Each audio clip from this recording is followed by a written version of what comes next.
AirDrops are one of the craziest things about the entire crypto space. Think about just being an early user to an application and then getting rewarded with thousands of dollars in free cryptocurrency. This has happened to me several times with applications like Uniswap, ENS, 1inch Exchange, and so much more. I know some of that sounds too good to be true, like it might be a scam, but it's 100% legit because you have all these different crypto projects that are trying to release new tokens. And the playbook for doing this is to reward early adopters who have actually used the application so that you can bootstrap a healthy ecosystem. In this video, I'm going to talk about a brand new opportunity with the Arbitrum platform that is likely to do an airdrop in the future, in my opinion, and how you can position yourself for this. So before we get into that, if you're new around here, hey, I'm Gregory, and on this channel, I turn you into a blockchain master. So if that's something that you're interested in, then smash that like button down below for the YouTube algorithm and subscribe to this channel.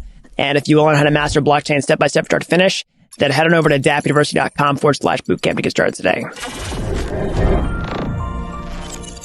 All right, so let's talk about how to get in on this potential Arbitrum airdrop. So let's kind of set the stage for how these crypto airdrops work in the first place. Let's use past examples. So let's talk about the Uniswap airdrop, for example. That was one of the first major airdrops that kicked off this whole strategy, where basically you get people who have actually made transactions on the blockchain with your application, and then you take a snapshot of that, and then you airdrop tokens to, people who have done that. So the playbook is basically trying to figure out who does not have a token yet and then start doing transactions with that technology. Because in many ways, it's sort of like the idea that whoever doesn't have a token yet is probably going to have a token.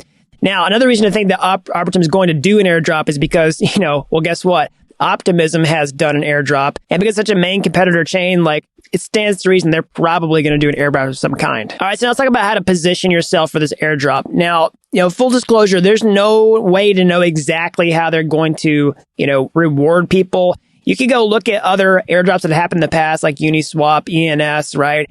And you can also look at recent ones like Optimism, because they're starting to get kind of advanced in how they do some of these things to, filter out people who are just airdrop farming. But I'm going to give you some ideas. So first and foremost, you want to get onto the network and start doing some transactions so that you can, use dApps and stuff like that. So the main way to do this is by using a bridge. So this is just some technology that lets you connect your MetaMask wallet and take funds. So in this case, like cryptocurrency like Ether, for example, and then move them over to the Arbitrum ecosystem. So you need a MetaMask wallet. You need to go to bridge.arbitrum.io and use it. So I'll talk about that later in the video. I'm just going to give you the high-level overview for now. If you want to practice this, I highly recommend doing it on a test network first before you do the mainnet. And of course, don't bridge any funds that you can't afford to lose, because there's always risks associated with using bridges when you're getting on these ecosystems, okay? So once you're on the ecosystems themselves, you can look at some different applications and start using them, okay? So you can think about lots of applications that exist on Ethereum right now have deployments to Arbitrum, like 1inch Exchange. That'd be a pretty easy strategy, just to swap some tokens, like take your Ether and swap it for USDC and vice versa, or some other coin, right? Or even you had stable coins, you could just swap stable coins around. So one thing I want to mention here also is you're going to need Ether in order to use Arbitrum in the first place, because that's how you pay the gas fees.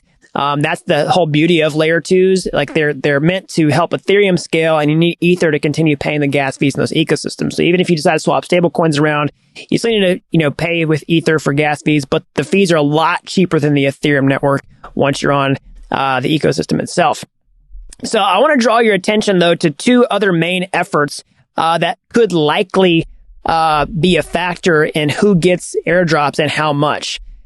So the first one is going to be this thing called Arbitrum Odyssey. Okay, so basically Arbitrum Odyssey is going to be an event where you can participate with different projects in Arbitrum, okay, and then you can get rewarded with free to mint NFTs. So that's all I got for today. As always, smash that like button down below for the YouTube algorithm. Subscribe to this channel if you haven't already. It really helps these videos out, so then we'll be learn about blockchain. And if you're as fascinated with this technology as I am, you want to get your hands dirty, how can you get started today?